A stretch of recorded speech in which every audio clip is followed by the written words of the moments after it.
Oke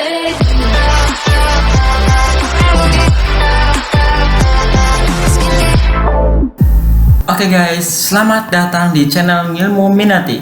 Bersama saya Muhammad Firdiyatullah sebagai admin channel. Pada video kali ini, Ane bakal re-upload lagi tentang video sebelumnya ya. Yang kalian tuh pada komen tuh, ada beberapa orang yang komentar pada saya kayak gini. Bang, itu berisik banget musiknya. Wah, musiknya 1000 kali lipat lebih kenceng. Oke, untuk menjawabnya pada video kali ini saya bakal re-upload ulang tentang video bahan-bahan cara membuat generator tanpa bahan bakar. Tapi di sini saya selipkan percobaan yang pertamanya ya. Jadi nanti videonya durasi lebih panjang lagi dan saya jamin ini bahkan lebih memuaskan lagi sebelumnya. Karena sebelumnya musiknya memang terlalu panjang ya, terlalu besar maksudnya ya volumenya, karena saya nguploadnya buru-buru ya. Oke, jadi simak videonya hingga selesai dan jangan lupa subscribe. Oke.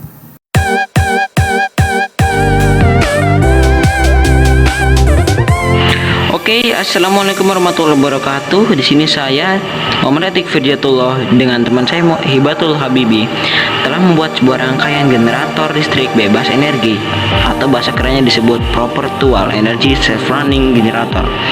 Nah,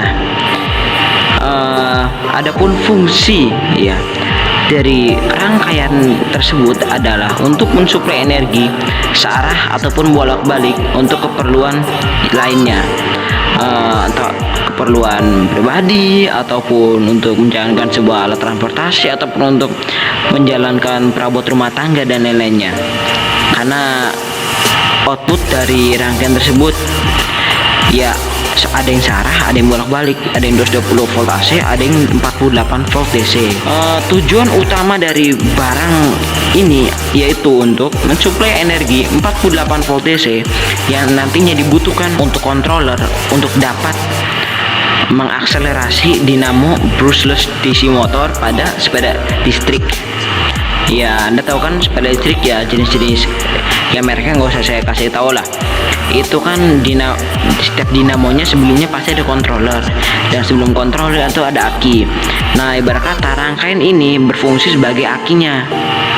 Apabila aki bisa habis, tapi rangkaian ini nggak bakal habis sampai seumur hidup, sampai ada komponen yang rusak di antara beberapa rangkaian tersebut.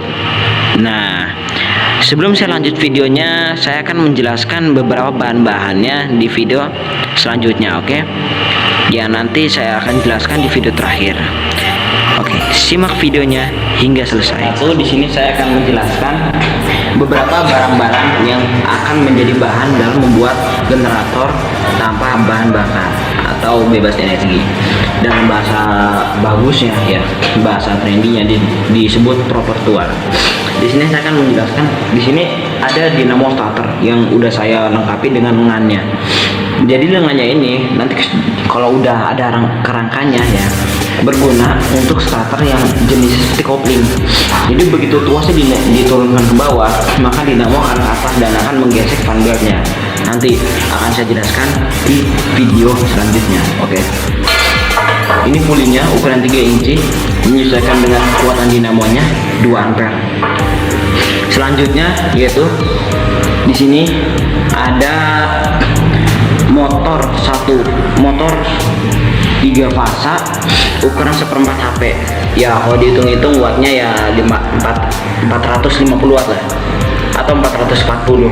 Di sini soalnya tertulis 2,5 ampere. 2,5 ampere itu kalau misalnya 1 ampere 220 watt, berarti 2,5 ampere ya tinggal dikalikan aja. Oke.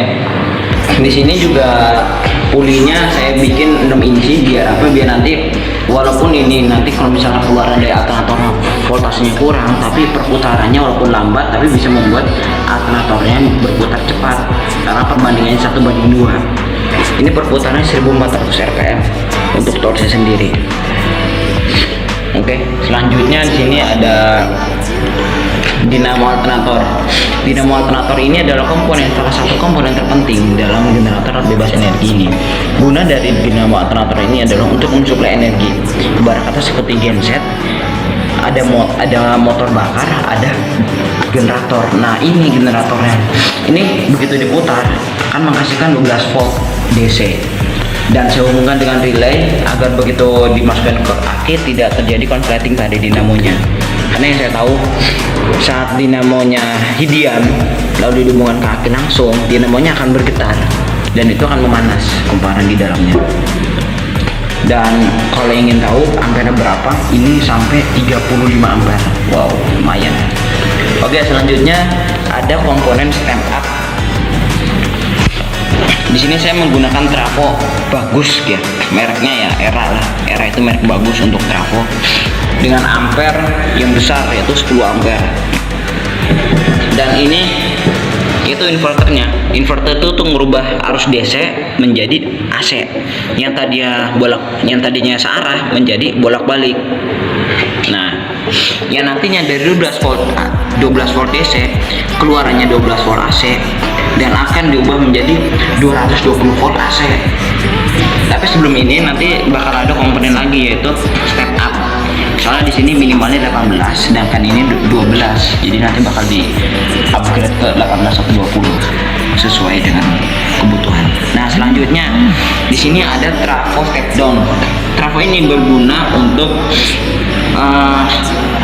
menurunkan tegangan dari 220 volt yang berasal dari trafo step up menuju ke 48 volt.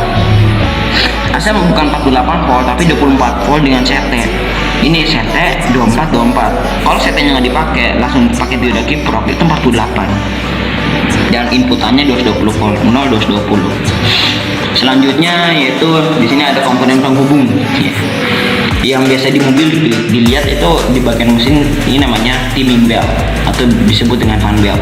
Ukurannya ini pakai tipe B ya, karena dilihat di sini tidak terlalu tebal ya. Kalau A itu full segitiga dan ukurannya 38. Jadi kalau misalnya beli di toko harga itu bilang B38. Oke, selanjutnya di sini ada komponen pengetes ya. Komponen pengetes ini di sini terdapat analog meter voltmeter analog DC, voltmeter analog AC. Di sini nanti kalau misalnya normal tegangannya nyampe hijau ini 220 volt seperti tegangan PLN. Sedangkan volt DC-nya normalnya 12. Antara 10 dengan 20. Nanti pertengahannya kalau sengarah ke situ nanti udah hidup. Di sini ada 3 saklar. Saklar pertama ini untuk starter, untuk menghidupkan lengan dinamo itu. Yang kedua di sini ada tombol untuk menghidupkan atau menyalakan gensetnya. Yang ketiga di sini tengah ada tombol ini untuk pemilih arus, pemilih tegangan. Jadi nanti untuk starter, kalau misalnya starternya susah, menggunakan starter dari listrik PLN. Ini ke PLN, langsung ini ke alternator gitu. Ini tengahnya kemana? Tengahnya ke dinamo penggerak itu yang seperempat HP yang tadi saya jelaskan. Di sini ada lampu ya. Lampu ini aslinya sama aja sih kayak voltmeter AC, tapi ini buat membuktikan secara real. Semakin terang kan berarti voltase semakin tinggi, dan untuk penerang juga nanti kalau malam. Ini ada colokan ya untuk starter ke PLN, dan ini ada kipas pendingin untuk mendinginkan inverter dan step up-nya nanti. Nah, selanjutnya di sini ada beberapa aki ya. Ada 2 jenis aki. Satu ini dengan sebelahnya. Ini berjenis aki 12 volt 7,2 Ah. Kalau merek mah bisa merek apa aja. Ini saya pakai merek yang murah, 150.000 harganya. Ini saya beli 2. Dan satu jenis lagi yaitu aki, ini biasa disebut aki lampu darurat sih. Saya biasanya ada di lampu darurat. Ukurannya 4,5 Ah, 6 volt, tapi saya jadiin seri jadi 12 volt 4,5 Ah. Oke. Saya kira cukup sampai di situ saja ya. Ini barang-barangnya, walaupun kurang 1 atau 2 bahan lagi ya.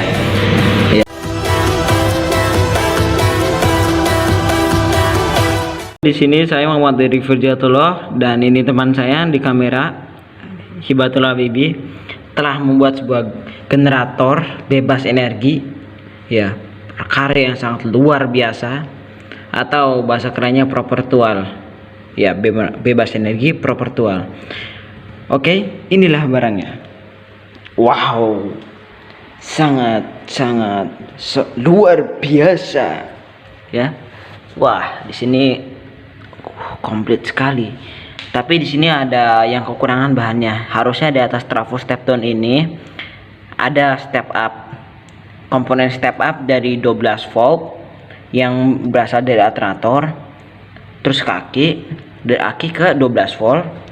Nah, karena di sini trafonya saya menggunakan trafo 10 ampere, jadi inputnya itu atau kumparan sekundernya hanya ada CT dan 18 volt. Di sini nggak kelihatan ya? Ya, kelihatan. Kalau kalian cari di pencarian ataupun lihat sendiri di toko, pasti 18 volt paling sedikitnya. Oleh karena itu dibutuhkan komponen step up untuk menaikkan dari 12 ke 18, atau terserah, nanti di sini ada resistor variabelnya, bisa diukur sampai 48 volt. Yang nantinya akan dioper ke inverter untuk diubah dari DC menuju AC, yaitu arus searah menjadi bolak-balik. Dari inverter akan keluar 18 volt AC, bukan DC lagi. Ini inputnya DC nih, keluarannya AC, tapi CT keluarannya lewat trafo. Nanti trafo ini untuk membesarkan dari 12 volt AC menjadi 220 volt AC. Nih, 0 dengan 110 kumparan primer. Yang tengahnya itu saya gabungkan soalnya ini 110, ini 110. Jadi perlu digabungkan untuk menjadi 220. Kalau misalnya kurang, kita pakai kumparan yang paling tinggi, yaitu ukuran 130 yang ada di ujung sini. Jadi nanti ini kan 220 nih, ketambahan 20 lagi jadi 240 keluarannya. Itu kalau masalah kurang ampere-nya. Nah, di sini habis dari trafo step up, di sini ada trafo step down. Ini trafo step down yang nanti bakal jadi alas, ya, tempat dimana komponen step up itu berada. Ya, soalnya ini komponennya minimalis ya. Kita rancang seminimalis mungkin untuk bisa berada di atas kendaraan yang kecil, yaitu sepeda. Ini trafo step down ini untuk menurunkan tegangan dari 220 volt AC menuju ke CT 24 volt. Tapi karena kita membutuhkan 48 volt, jadi settingnya kita tidak memakainya. Untuk menggantinya, kita menggunakan dua ujung dari kumparannya, yaitu 24 dan titik 24 juga, untuk menjadikan 48. Soalnya 24 dikalikan 2 itu 48, ya kan? Nah, ya nanti yang 48 volt AC itu akan diubah menjadi DC, disearahkan menggunakan dioda. Karena trafonya 3 ampere, jadi saya menggunakan diodanya 5 ampere. Ya, jaga-jagalah agar tidak terlalu panas diodanya. Namun di sini juga kami masih kekurangan bahan, yaitu harus adanya elko. Ya, elko ukuran 63 volt 4700 UF lah, cukup. Nah, nanti dari elko baru bisa mengeluarkan arus, yaitu output, yaitu 48 volt DC buat menuju ke controller sepeda listriknya. Nah, jadi di sini kami masih kekurangan step up, elko, dan ini nih mur. Ini trafonya belum ada murnya nih. Tapi kok alhamdulillah yang besarnya udah ada, tapi belum ada ringnya juga sih. Oke. Untuk sementara ini kita coba menggunakan listrik PLN, oke, untuk mengetahui berapa voltase dan titik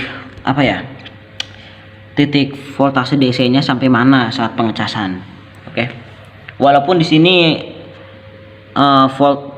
voltmeternya analog, tapi insya Allah bisa dilihat lah, dibayangkan saja.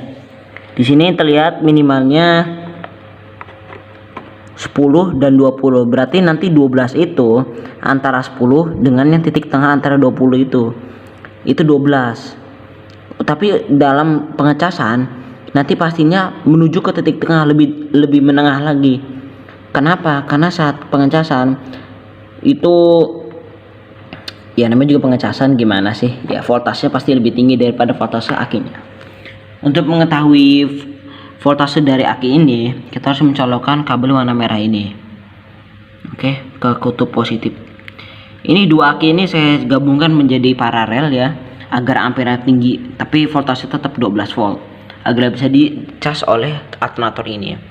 Oh yang ngomong-ngomong, alternator ini adalah alternator mobil Suzuki Carry ukuran 1000 cc ya, yang saya beli dengan harga 600.000 dengan keluaran 35 ampere 12 volt ya. Ini kabelnya, keluarannya, ini IC regulatornya ya, ada dioda kiproknya di dalamnya ya. Nah di sini udah kelihatan, oke. Voltmeter DC menuju ke arah 12 volt normal. Nah di sini ada 3 buah saklar. Saklar pertama yaitu untuk menghidupkan motor. Nah motornya ini maksud apa? Ini motor depan ini adalah motor penggerak ukuran 1/4 HP dengan ampere 2,5 ampere atau 440 watt ya, untuk menggerakkan alternator. Kenapa membutuhkan dinamo yang besar? Karena alternator ini memiliki beban tarik yang lumayan besar, lumayan susah untuk ditarik ya, seperti genset lah ini ibarat kata. Oleh karena itu dibutuhkan dinamo yang besar ya, nggak usah besar-besar banget sih, 1/4 HP juga insya Allah cukup kok. Sini ada keterangan produknya, spesifikasinya ya.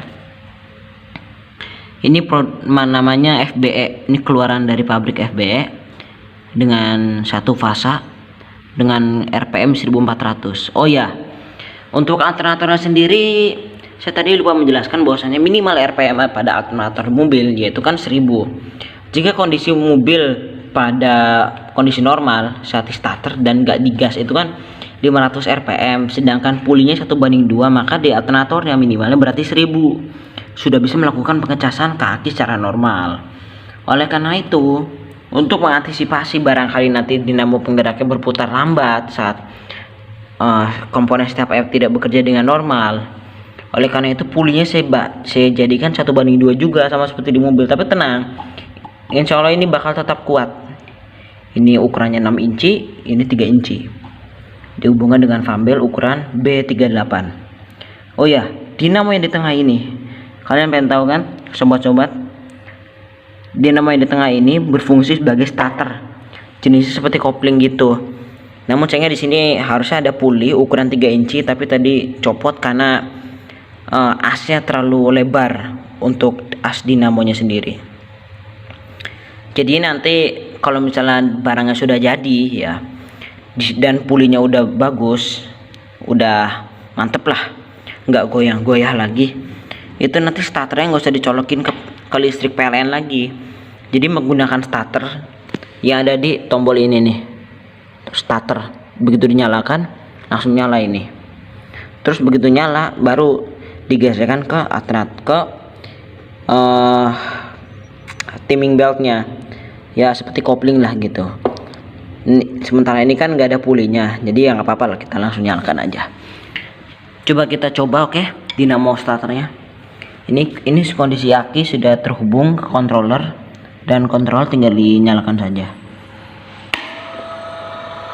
Dan voila, dinamo starter pun menyala. Ini saya matikan. Nah, ampera sendiri lumayan besar, yaitu 2 ampere. Oleh karena itu ya cukuplah untuk puli ukuran 3 inci ya, untuk memutar sampai 1000 rpm minimal ini, lalu melakukan pengecasan, lalu saya ubah kontrolernya menuju ke titik inverter untuk mensuplai energi listrik ke dinamo penggerak ini ya, nantinya untuk menggerakkan balik ke sini ya, rantai tegangan listrik ya, bukan rantai makanan. Oke, sekarang kita coba kekuatan dari dinamo penggerak ini dengan menggunakan listrik PLN. Di sini ada 2 mode ya. Jadi kalau misalnya starter pertamanya gagal, kita bisa menggunakan starter load PLN. Di sini ada 2 mode input source-nya. Bisa dari PLN, bisa dari inverter. Kalau inverter berarti dari komponen-komponen ini, step up, inverter, dan komponen step up yang belum datang barangnya itu. yang berasal dari energi dari baterai ini. 12 volt 14,8 Ah. Kalau PLN itu ke kabel ini yang ujung-ujungnya kecolokan itu tersebut. Di sini yang sebelah kiri ini adalah voltmeter AC atau voltmeter AC analog lah, ya murah lah. Ini terlihat ukuran normalnya 220 volt di tengah hijau dan tingginya 300 volt dan rendahnya 100. Jadi kalau misalnya di bawah 220 itu dinamo penggerak ini bakal berputar lama dan bahkan wattnya menjadi lebih tinggi. Kenapa? Karena kapasitor di sini akan bermain. Jika kapasitor sudah bermain berarti wattnya yang tadi 200 watt menjadi 440. Ingin tahu cara kerjanya? Nanti kita perlihatkan. Ada bunyi satu, lalu setelah start dinamonya akan tidak terlalu berisik lagi. Ya, oke. Di sini sampingnya ada lampu. Lampu ini aslinya sama seperti indikator yang ada di sini. Cuman saja kalau di sini kurang jelas untuk malam hari ya, pastinya kan butuh lampu. Nah, ini lampu. Lampu ini tersendiri lampu LED ukuran 3 watt ya, hanya untuk indikator. Kalau misalnya kurang dari 220 volt pasti lampunya akan redup. Sama seperti dinamonya. Ya. Di sini starter saya matikan, motor saya matikan. Oke, mode dalam 0. Sekarang saatnya kita colokkan ke PLN untuk kita coba seberapa kuatkah dinamo penggerak ini memutar alternator yang akan mengecas aki 14,8 Ah 12 volt itu. Kita colokkan ya. Oke, hati-hati. Jeblok. Ya. Nah, sudah tercolongan, sudah terhubung. Sekarang tinggal kita masukkan ke mode PLN. Oke, lampunya nyala. Kita lihat voltmeternya. Voltmeternya di sini normal, oke. Hijau ke 220 volt. Sekarang kita coba nyalakan motor penggerak ini. Bismillahirrahmanirrahim. Nah, mendengar suara yang aneh kan saat starternya. Jadi saat starter dengan saat perputaran biasa itu berbeda. Coba dengarkan. Nah, di awal ya sepersekian detik itu ada bunyi dinamo di mana si kapasitor pada motor ini bekerja untuk starter awal biar dia tuh berputar di awal. Jadi kan energi kan apa namanya perputaran awal kan lebih sulit ya perputaran ke depannya kan. Namanya apa, energi apa? Intinya itulah. Intinya gitu ya.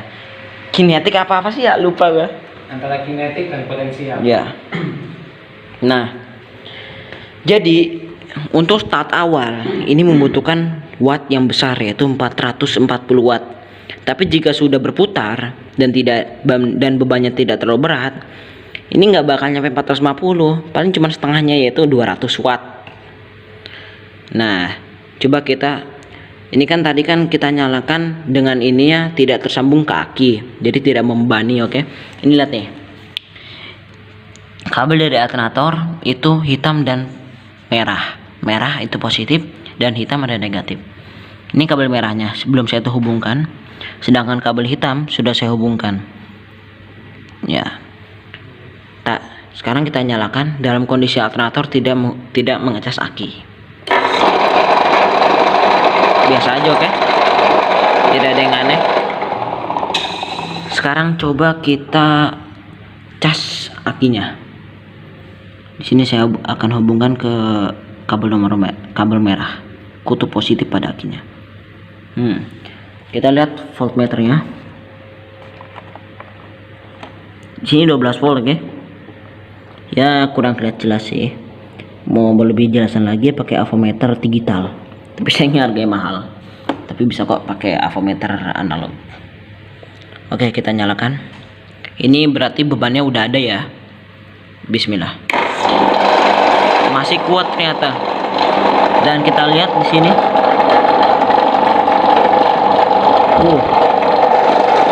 Naik. hingga tengah. Naik, oke. Berhasil. Tinggal menunggu bahannya yang selanjutnya. Oke, berikut adalah video generator bebas energi part pertama atau bagian pertama dari saya, Muhammad Edik Firjatullah. Apabila ada kesalahan, saya mohon maaf ya. Wassalamualaikum warahmatullahi wabarakatuh. No, they don't know I go 0 to 100.